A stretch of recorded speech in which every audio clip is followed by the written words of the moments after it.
So, I recently unlocked the Goliath circuit. Never in my life have raced it, and I decided to let myself do it in a BMW Isetta. Isetta? Isetta. Whatever, the point is the top speed of this car is like 55 miles an hour. That's if I'm not going downhill. So, yeah, I'm gonna do 3 laps. I don't know how long it's gonna take. Yeah, here we go.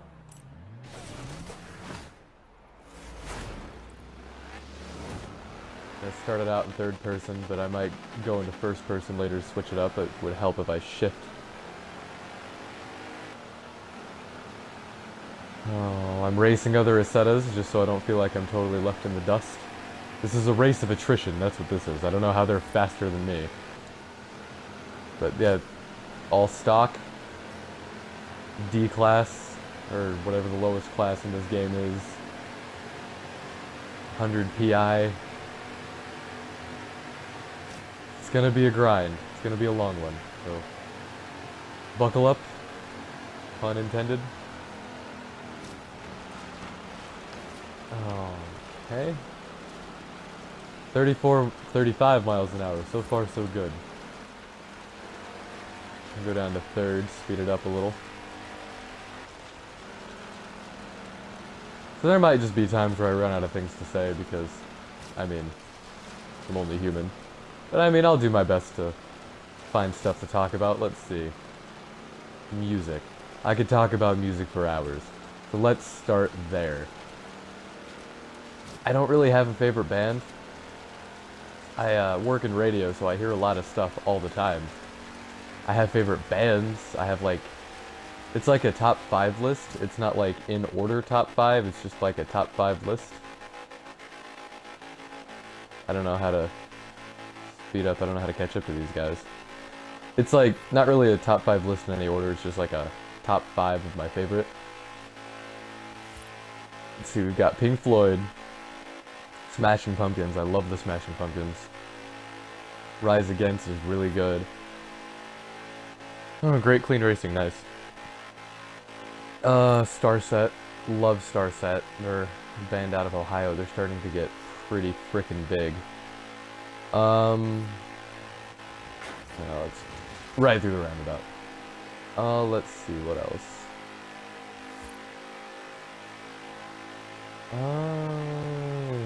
I totally lost my train of thought. Deftones, love the Deftones, Incubus. I totally lost track of what I was saying, so that's awesome. Yeah, no, favorite songs from these guys, Pink Floyd, all of the Wall album. The whole Wall album is solid. It, during my middle school edgy phase, it helped get me through a lot of, like, depression and stuff like that. That whole album is solid. It's the first album I could ever listen, like, the whole way through. And I can do that to albums now, but I didn't really appreciate music as much as... How are you... Okay. I didn't really appreciate music as much as I should have growing up. But, I mean, I think that's... I don't think anybody really does. They just kind of pick up on that later on in life.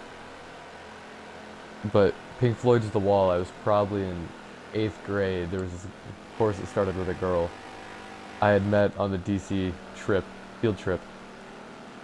And she loved Pink Floyd, and she was pretty, so I'm like, oh yeah, Pink Floyd, totally love Pink Floyd. Barely knew anything about Pink Floyd, like I had just kinda gotten into them. So, like, after talking with her, I did all the research on Pink Floyd that I could, mainly The Wall. And that out, like, obviously I'd heard Another Brick in the Wall, like, that's what everybody's heard. Fun fact, used to think that was the Rolling Stones for some reason. But, pile up. But yeah, like, that got me through a lot of stuff. She told me about the Wall movie, which I hadn't known about until her. I watched the movie. Beautiful. Came out... God, I'm gonna get this wrong and I'm gonna be an idiot. It came out in, like, the 80s. And it's, like, animated in some spots. It's just beautifully shot. It's well written. It tells an amazing, beautiful story. heartbreaking story. It's good. And the music, it's indescribable. It's got like this cool, melancholy, nothing's ever as it seems kind of feel to me. I love it. But Pink Floyd's The Wall got me through a lot of stuff because I just kind of met this girl and figured out about the band at a really critical time in my life. Comfortably Numb is the one song that got me through a lot of stuff. Because, like, it didn't... I had a lot of anger and stuff when I was a kid, and I didn't really know a healthy way to get rid of it. So I was just kind of super angsty. I'd air guitar really hard whenever I listened to, like, Five Finger Death Punch or some shit like that. And, I mean, that was well and good, but Comfortably Numb by Pink Floyd took me to, like, this, like, middle ground type of place. Like, I wasn't super angry, I wasn't happy. I was calm, you know? I was numb. And that's exactly what I needed. It helped just chill me out, calm me down. It was great. And I will always love Pink Floyd's The Wall. One of my most magical musical experiences, too. It was just, I was at a beach or whatever with my parents. My mom and my stepdad and, you know, my step-siblings, whatever. And I was probably 14 or so. And I was going through a lot of just stupid drama that doesn't matter now, but at the time I thought the world was ending. Kind of drama. And I had listened to... I was just listening to The Wall on my 3rd gen iPod. And it wasn't a hallucination, like I was super sober. But like, I don't know, it just... Music has a way of taking you to these places that are crazy, but like not all music can do that, at least in my opinion. There's just certain songs that kind of trigger your imagination, I guess. And that album has an insane way of doing that to me. Like I can see and feel and experience a lot of things that I couldn't normally do when it comes to that album. That was really cool. That was a super impactful album for me. Along the Pink Floyd line, my dad hates Pink Floyd, right? Like, he's all about Metallica and like Papa Roach and bands like this. But he was really cool. It was for my birthday one year. It was around the time I just discovered Pink Floyd. He found me an original copy, vinyl of Dark Side of the Moon. But he framed it for me, and he keeps claiming that he and my neighbor, who also hates Pink Floyd, shoved it into the frame in such a way where the vinyl is just broken, and there's no way you could ever hear it or listen to it. So it's just kind of there. And I mean, I never want to take it out of the frame anyway, because Dark Side of the Moon is amazing also, in its own right. And it's one of the most iconic vinyls and artworks of all time. It's nice. It was my first vinyl. It's up in my room. It's one of my most treasured possessions. Because I'm a piece of shit. And, you know, I like things. Let's see, what else? Smashing Pumpkins is another one. Like, if I was having a list, it'd be Pink Floyd and Smashing Pumpkins, or Smashing Pumpkins and Pink Floyd. They're really tied for me. Smashing Pumpkins, again, helped me out at a time in my life when I really needed it. There's something about Billy Corgan's voice. He's the lead singer. And I'm well aware that Billy Corgan is like an asshole. Nobody likes him. That's totally, like, fine. That's why the original band members left. But he is a genius when it comes to music and lyrics. Like, he really is, and he knows it, which is why he's kind of an asshole. But he's just really, he's solid, you know? The emotion he conveys through his music. The lyrics really add to the emotion itself. And it's just perfect in a lot of ways. Like, I don't know of a lot of other artists and bands who can convey the level of emotion in their songs that Billy Corgan can do with the Smashing Pumpkins. It's just perfect in so many ways. Favorite Smashing Pumpkins album is easily Siamese Dream, but Melancholy and the Infinite Sadness is a close second. Siamese Dream is my favorite just because it doesn't mellow me out like Pink Floyd does, but it doesn't really take me to like any special places, but It's one of those, like, if I want to just kind of take a minute and just kind of look into myself, like an introspective type of thing, I'll totally listen to Siamese Dream. That album is so good. I've got a lot of memories with that album.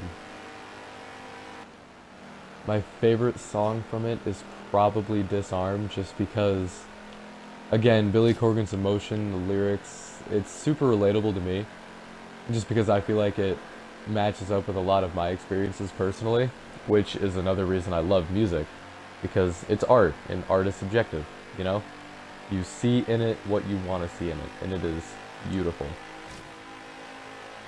There's Smashing Pumpkins, Siamese Dream, that's got a Today on it, that song where it sounds super happy, and it's really about him not committing suicide or wanting to commit suicide. It's a very beautiful song. Disarm's on there, Cherub Rock, Rocket. Mayonnaise is on that song, but he doesn't say the word mayonnaise once in there. Holy shit, 56, nice! It doesn't say the word mayonnaise once in that song, which they do that a lot. You might know their song Bullet with Butterfly Wings. My dad calls it Rat in a Cage because my dad's just like that. It's, despite all my rage, I'm still just a rat in a cage. That song's called Bullet with Butterfly Wings, for those of you who weren't aware. So yeah, that's another thing I love about them, is they just kind of do that. Because, you know, it's not... it's totally speaking for him here, like I have no idea if this is why he does it. But I'm pretty sure Billy Corgan did that because he doesn't want you to look at the name of the song and just pick out that part of the song as the most important. I feel like he just names the song whatever, and he wants you to pick out for yourself what the most important part of the song is, or like he doesn't want to highlight the song in one way. He just kind of wants you to find your own meaning in it, which I totally respect. It's amazing, it's beautiful, I love it, and I love Billy Corgan, even though he's such an asshole. But I've heard rumors that the original lineup is coming back together. Gish actually came out 26 years ago. That was their first album. And again, another great album. Super pioneering. Smashing Pumpkins is amazing. Going down the list, because I need things to talk about. Rise Against. Holy shit, Rise Against. I don't even know where to start. I was never super into them until middle school. Excuse me, that's when Appeal to Reason came out. And there were a lot of hits off of Appeal to Reason. Audience of One is an amazing one. I'll always go back to Audience of One. The lyrics in that are beautiful. There's Audience of One, a bunch of others that I can't think of off the top of my head, so now I sound like an idiot. The point is, it's an amazing song. A lot of good songs came off of it. That was probably the second or third album I've ever listened to the whole thing through, and it's amazing. It tells a story. Like, it's political, but it's not overly political. It's just explaining, like, the state of things. Hero of War, that song is a work of art. It's a masterpiece. I have that song committed to memory. It describes, like, it follows the journey of a guy who, you know, he's gonna go to war, he's gonna be a hero, he's gonna prove everybody that, you know, he's patriotic, he can fight. And then just over the course of the song, you can see it's not really what it's all hyped up to be, it's not glamorous, it's just kind of shitty. And then the end of the song, it's like a reflection, melancholy. It's beautiful. In high school. It was my sophomore year of high school. I don't know what you would call it. We called it speech. There was just, you know, contests, you'd go, there's different events you could do, like improv, poetry, interpretation, group mime, stuff like that. And my sophomore year, I decided to take a crack at poetry because that was probably the height of the edgiest I ever was. And I was writing a lot of poetry, and, like, it's okay, it's cool to write, like, I'm a huge advocate for it. I do still write. It's just, hopefully you understand this when I say that a lot of the stuff I wrote in my sophomore year of high school was super Blue October-y. As to say, it was, like, very depressing, super kind of edgy. Like, it was pretty I thought it was profound at the time. Looking back, it's probably cringy. I don't know. But there's a poem I wrote. Because you could either... Because I did the poetry. And you could either write your own poem and read it, or you could find another poem and just read it. It was all in how you read the poem and the emotion. You kind of got brownie points for writing your own. I preferred to read my own. So I wrote 3 poems, all related and having to do with like war. That was the theme. And one of them was heavily inspired by Hero of War. You know, it's similar story, different vibe and stuff. I didn't end up doing they complimented me on my writing. Like, they said it was solid, which, I mean, cool. But like I said earlier, it was all in how you read it, and I did not read it very well. I had pauses. I read it more like da-da-da-da, da-da-da-da-da, da-da-da-da-da, da-da-da. I paused in weird places, and it just didn't make any sense. So the interpretation and the meaning and everything was kind of lost there just because I suck. But yeah, well, that was fun. The Rise Against, love them. The Black Market is the last album they came out with. Also really good. They've got this song Tragedy Over Time or Tragedy Plus Time. I've seen it written like 30 different ways, so really I don't know how it is. But that one's really good. Over this last summer, actually, that one struck a chord with me. Because I was in a really bad place. I was just super depressed, whatever. And this song, Tragedy, it really got me through a lot. It's, there's a line, or in the hook, the chorus, it's nothing matters but the pain when you're alone. Which is super true, super relatable. But there's also like, despite the overwhelming odds, you came out okay. I'm like, you know, you're not wrong. Like, that's really, it speaks to me in a lot of levels. And basically it's like, you gotta learn to laugh again. Like, it'll take time. Like, it's okay. Like, it takes a while to get over tragedy, be it some huge world life-changing tragedy, some personal stuff that you're dealing with. Like, it just takes time. And that song was another major turning point in my life over this last summer. Like, I had listened to the song, I had liked it, but it didn't really strike any chords with me until over the summer. Like, I heard it when I needed to hear it. Which is another great thing about music, is there's songs for every situation. And if you're feeling a certain way, it can just really resonate with you in amazing ways. It can really help you. Music is probably the best therapy besides talking, in my opinion. I'm actually super stoked because Rise Against coming out with their new album Wolves soon. It's supposed to drop 2 weeks from today. I'm recording this on May 31st, 2017. And Rise Against's new album Wolves is supposed to drop June 9th, I believe. So it's 2 weeks for that. And I couldn't be more excited. I might pre-order it. I've just recently gotten into pre-ordering albums. Because I normally just kind of, it's like video games. Like, I very, very rarely buy games brand new. I'll give it a bit. Same with CDs, you know, and I do buy physical CDs. I just prefer it to the digital medium. I'll back them up digitally. But there's something about the physical copy that, I don't know, I prefer. I love it. But anyway, I digress. Their new album Wolves comes out. Their song The Violence, I fell in love with that song within the first 2 seconds. And a lot of it might be my bias, but I work at a radio station. And my boss texted me when it had come out. She was on her way to work. She's like, I emailed you the new Rise Against song. You need to download it, edit it if you have to, and put it in the system. You need to play it as soon as possible. I'm like, alright, cool. So, like I said, I listened to the first couple lines, you know, I had to listen to the song, make sure I didn't have to edit out any bad words. And the first 2 seconds of that song, I was in love. And that usually says a lot when I fall in love with a song that quick.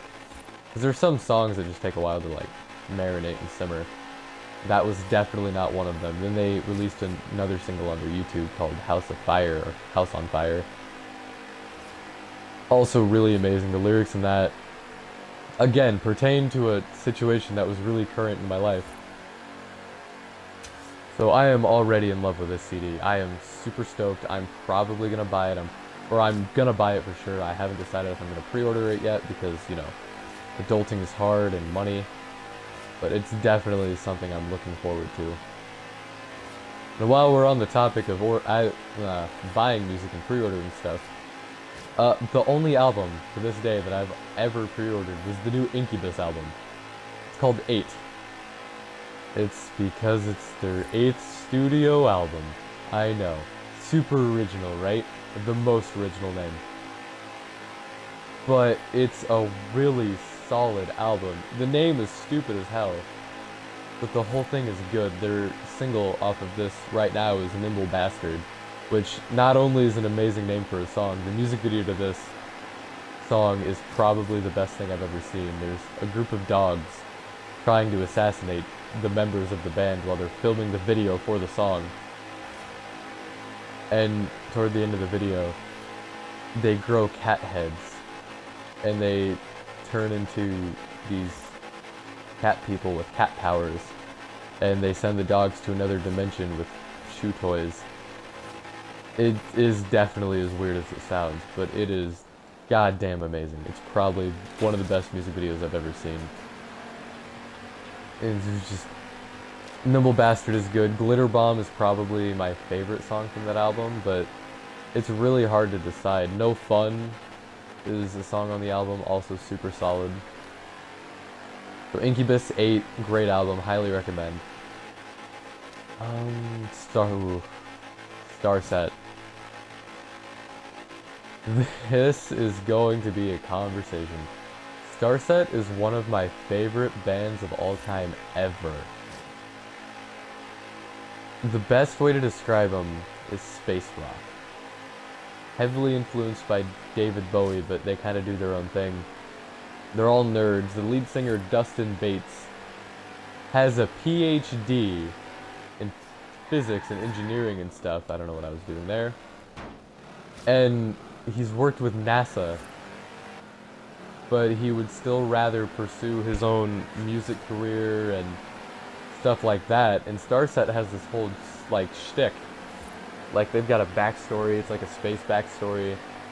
It's like they're a resistance because there's like this government organization that has controlled a bunch of shit over the years. It's mind-blowing. Like, it goes all the way back to like Nikolai Tesla. They've got a timeline on their website, starsetonline.com. It's crazy good. But Transmissions was the first album. It came out in 2014, which is mind-blowing to me. It doesn't seem like that long ago. And the radio station I work at now, I used to listen to it when I was in high school. And they played... The first single from that album was My Demons, I believe. It was either My Demons or Carnivore. But, like, I had heard it and like, whatever, it's good, it's okay, it's not bad. And then I saw them live. So the same radio station puts on a festival every summer to kind of kick off the summer, called Rockfest. And that year was my first year going to Rockfest. It was 2015. I just graduated high school, and it was like my last weekend I had before I started a factory job, like a summer factory job. So I went with a few friends, and I was into the pit for the first few bands because I know they weren't anything major, and I wanted to be in the pit, but when I go to concerts I don't like moshing and stuff because I'd rather listen to the music and enjoy it instead of, you know, get pushed around or push around, stuff like that. And Starset was on, and they came out in like these spacesuit rigs. Like, they looked like spacesuits. They were wearing like these blue masks that lit up. It was super out of nowhere and super out of left field and super amazing and awesome. And they had, the thing that stuck out to me the most is in their shows they have got like this glass touchscreen board. Like, you can see through to the other side, and that's how they control Dustin, lead singer. That's how like he controls all the levels and everything. And all the sound effects and stuff, and I thought that was the coolest fucking thing. And then they got into it. And it was one of those things where you know a song and you know a band, but you don't realize that that band sings that particular song. And they started singing Carnivore, and that's when it clicked. And then My Demons I was singing in, and then another song, Halo, off the album. I was immediately hooked. And it was pretty funny because I went to that show to see Papa Roach, because that year it was like Emphatic, which was a local Omaha band who eventually turned into Through Fire. Not necessarily turned into Through Fire, but kind of turned into Through Fire. It's this huge thing. But Emphatic, and then We Are Harlot, which is what's his face from Bring Me the Horizon or whatever. Some screamo emo band that I've never really paid attention to. That's his band, his other band that hasn't done so hot. There's a few other bands. Arson City was there. Arson City's another local Omaha band. Fucking love Arson City. They're so good. They just had a show here the other night. I didn't end up going because I went back home, which is an hour away from the city. Yeah, Arson City's so good. And, let's see. Who else was there? Starset was there. Fuck Your Flowers. In This Moment was there. The lead singer Maria Brink had got that song Blood. Sex Metal Barbie. A lot of stuff like that. Hailstorm. Lizzie Hale was there. They kicked ass.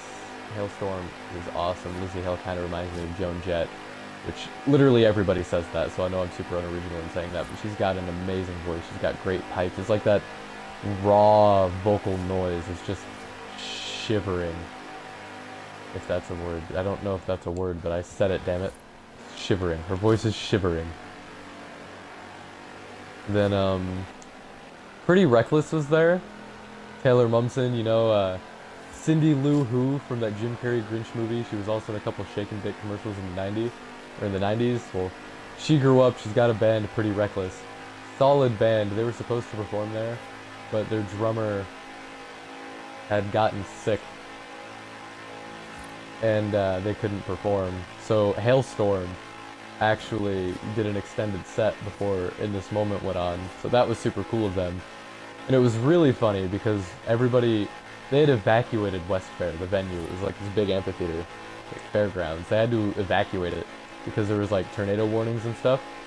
So for 20 minutes, everybody was just kind of chilling in our cars outside of the venue until like nobody knew if the show was going to come back on. There was rain, it was kind of windy, it looked kind of shitty outside. So, you know, I was with my group of friends. We made friends with another group of people next to us, just bullshitting, shooting the shit about the show. And then a few people had text alerts on their phones from the venue, and is like running toward the front saying, or with the all clear, like, yep, nope, everybody go back in, good to go. And as soon as you went back in, Hailstorm was playing already. Like, they opened it up, people were coming back into the venue, like, getting into the pit right away, rocking out. Lizzie Hale, the lead singer of Hailstorm, was just kicking ass, talking shit about the storms, like, oh yeah, I can't bring this down, we're here to fucking rock shit. It was one of the coolest experiences of my life. Went on after Hailstorm, and that was good. I didn't appreciate it as much then because I wasn't in the pit, you know, I was up on the hill, it was late, I was sunburned, I was tired, I was in a fight with my girlfriend at the time. So I just kind of had enough and I was just ready to leave.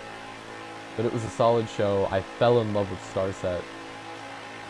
And my buddy Kyle, he ended up buying a Starset CD that they had there. It was autographed. I wish it was their first CD. It was called Transmissions.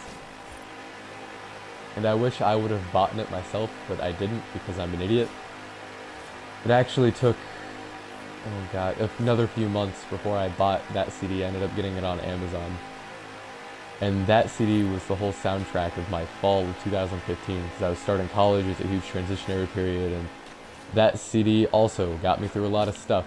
I'm starting to notice a theme now that I talk about it, of my favorite CDs are the CDs that have gotten me through a lot of things. Which you know, it is what it is. It's good. It's a good thing. Music is supposed to do that.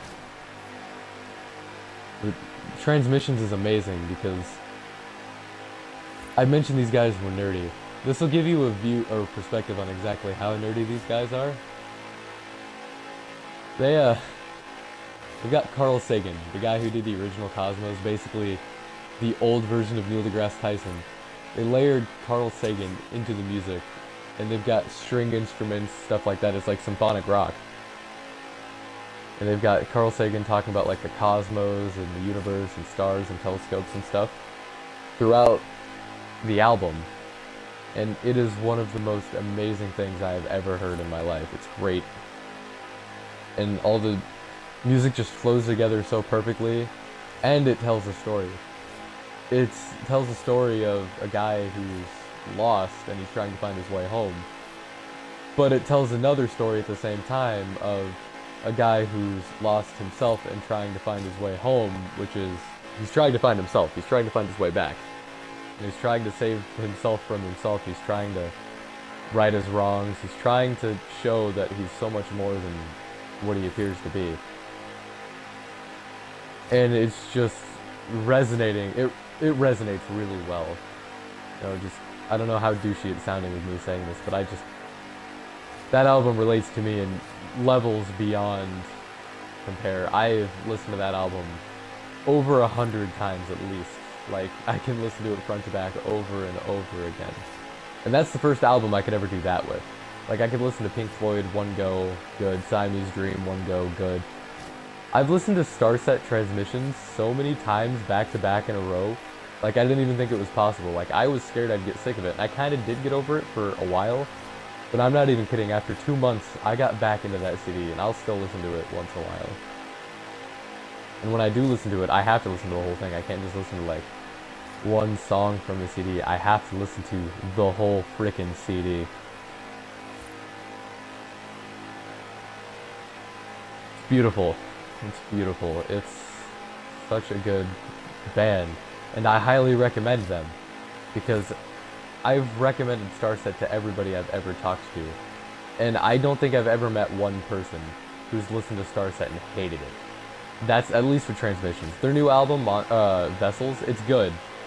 It's one of those where it's a sophomore album, so it's hard to follow up the freshman album. And, like, Starset fans like me love it, but I would definitely recommend starting with Transmissions. Vessels is good, but it can't match the feeling of Transmissions, which is totally fine, because Transmissions is one in its own. But definitely don't sleep on Starset. They are so good. They're out of Ohio. I mentioned earlier they like have spacesuits and like all these like rigs and stuff while they perform.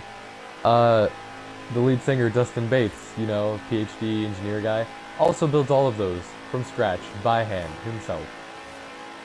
So if that gives you any indication of how amazing he is, I look up to that guy. He's amazing.